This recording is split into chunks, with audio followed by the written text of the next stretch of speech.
میری چھوٹی سی تکلیف بھی تمہاری راتوں کی نیندیں حرام کر دیتی تھی اور اب تم میری تمام تکلیفوں کی وجہ ہو۔ دانین چلا رہی تھی اور وہ آنکھوں میں غصے کی چنگاریاں لیے خاموشی سے سن رہا تھا۔ تم وہ جو کال پر کہتے تھے، سنو دانین، آئی لو یو، تو میں شرما جاتی تھی۔ جب مجھے چوٹ لگتی تو تمہارا تڑپ جانا، میری کیئر کرنا مجھے آسمان کی بلندیوں پر لے جاتا تھا۔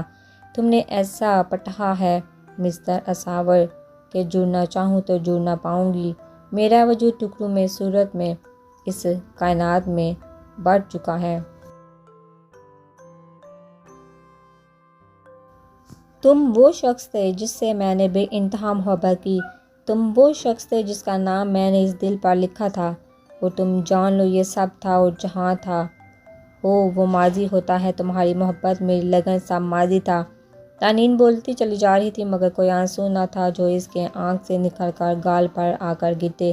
وہ لڑکی کمال ضبط آزما رہی تھی، اور تم بھی جان لو دانین جمشید علی، تم واحد وہ لڑکی تھی جس کے رہتے ہوئے میرے لیے دنیا میں لڑکیوں کا کال تھا۔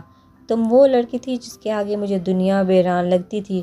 تم میری کمزوری تھی، اور اسی کمزوری کا تم نے فائدہ اٹھایا۔ تم نے بھروسہ توڑا میرا، تم نے سعدی کو بچایا۔ ایک ایسے انسان کو مجرم ہے، قاتل ہے میرے امان کا۔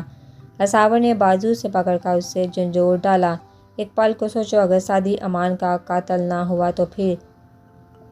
اساور کے ہاتھ دانین کے بازو سے ہٹے، وہ اسے دیکھتا رہ گیا۔ اس بار تو اس نے کبھی سوچا نہ تھا، جس دن سعدی بے قصور ثابت ہو جائے گا نا، تم اور تمہاری یہ نفرت دونوں حق ہو جائیں گی۔ تمہارے ہاتھ کچھ نہیں آئے گا، اور یہ میرا وعدہ ہے مسٹر اساور کاظمی، جس دن سعدی باعزت اس الزام سے بری ہوگا، میرا اس دن اس گھر میں آخری ہوگا دن۔ اس سے پہلے بے فکر رہنا، میں نہیں جاؤں گی، مگر ملازمہ بن کر بھی نہیں رہوں گی۔ سعدی ہی قاتل ہے امان کا، اور یہ پروف ہو چکا ہے، اس لیے فرض کرنے یا وعدے کرنے کی کوئی گنجائش نہیں رہتی۔ اساور پہاڑ سے پتھر اور چٹانوں سے نکیلے لہجے میں بولا۔ تم بس یہ سن لو اساور، میں تم سے محبت نہیں کرتی۔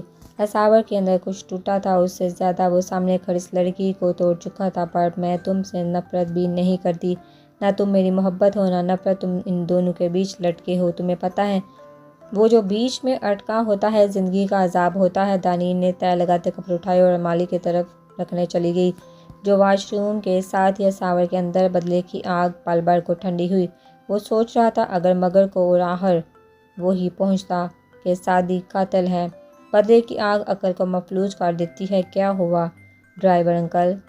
اسکول یونیفارم پہنے وہ 15-16 سالہ لڑکی کافی دیر سے گاڑی کا معائنہ کرتے ادھیر عمر کے آدمی سے بولی، بٹیا گاڑی خراب ہو گئی ہے، ورکشاپ لے جانی پڑے گی۔ اف، ایک تو گرمی، اوپر سے گاڑی خراب، اب کیا ہوگا؟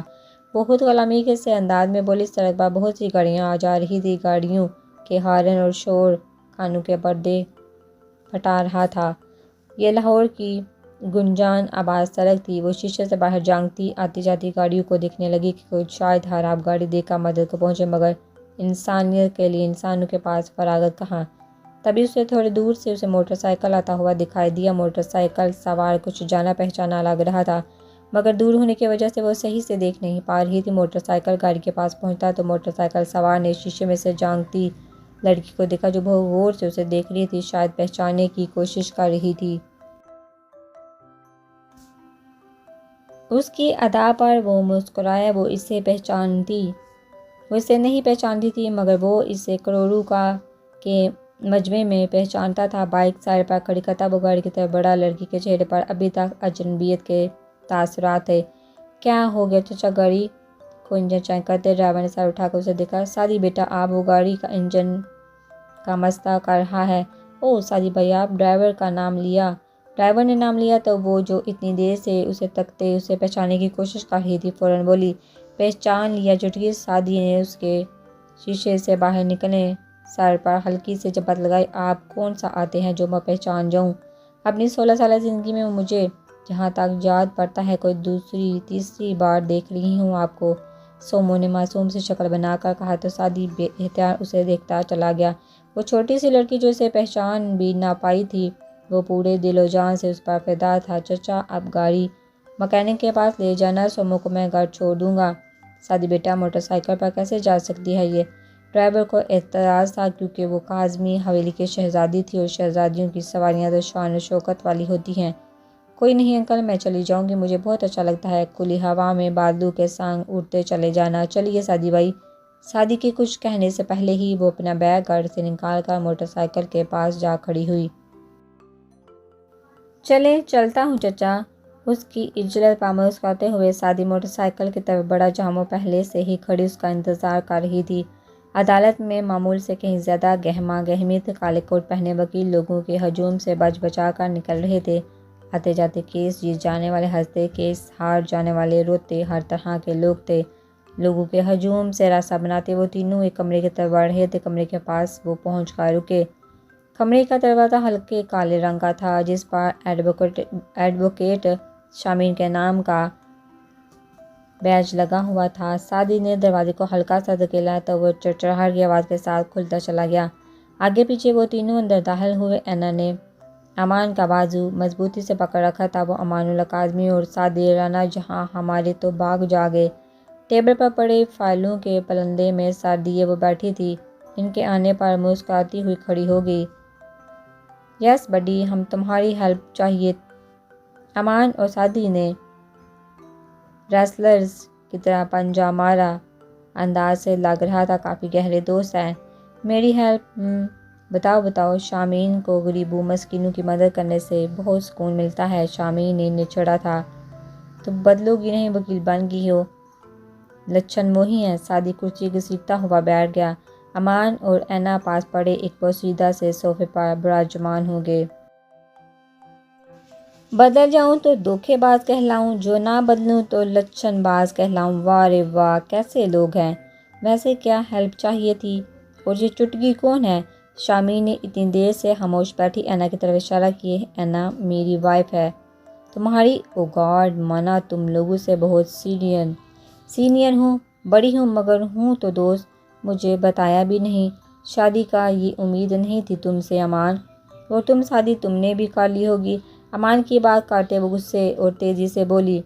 کیا شامین، میں تو ابھی بچہ ہوں۔ سعدی نے معصوم سا منہ بنایا۔ دکھ رہے ہو مجھے 5 فٹ کے بچے۔ تم بتاؤ امان، کیا ہے یہ سب؟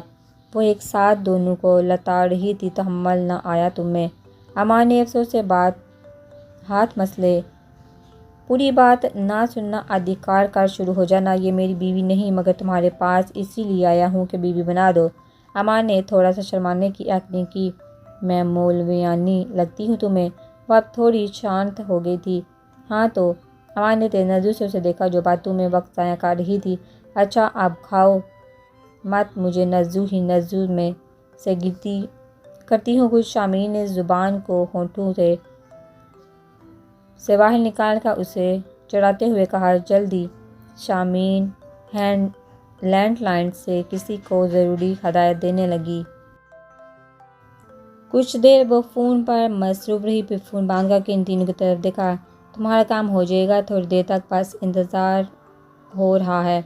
شامین ہاتھوں کو ملا کر تھوڑی کے نیچے ٹک کر بیٹھ گئی۔ اور ایک بات اور امان نے اسے مخاطب کیا۔ جی مائی لارڈ فرمائیے۔ شامین نے ہاتھ سینے پر رکھا کہا تو اداس بیٹھی اینا بھی ہنس پڑی۔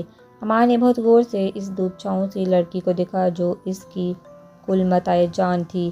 جب تک میں سارابی کی شادی نہیں ہو جاتی میں ان کو منا نہیں لیتا۔ اینا تمہارے پاس تمہارے گھر رہے گی، میں اسے اکیلا نہیں رکھ سکتا کہیں۔ یس مائی لارڈ، ہاضمہ ہے، آپ فکر کیوں کرتے ہیں؟ شامین اچھی خاصی خوش مزاج لڑکی تھی۔ تینوں باتیں کرتے ہوئے ہنس رہے تھے جبکہ اینا خاموشی سے امان کے بازو کو زور سے جکڑے بیٹھی ان کی باتیں سن رہی تھی۔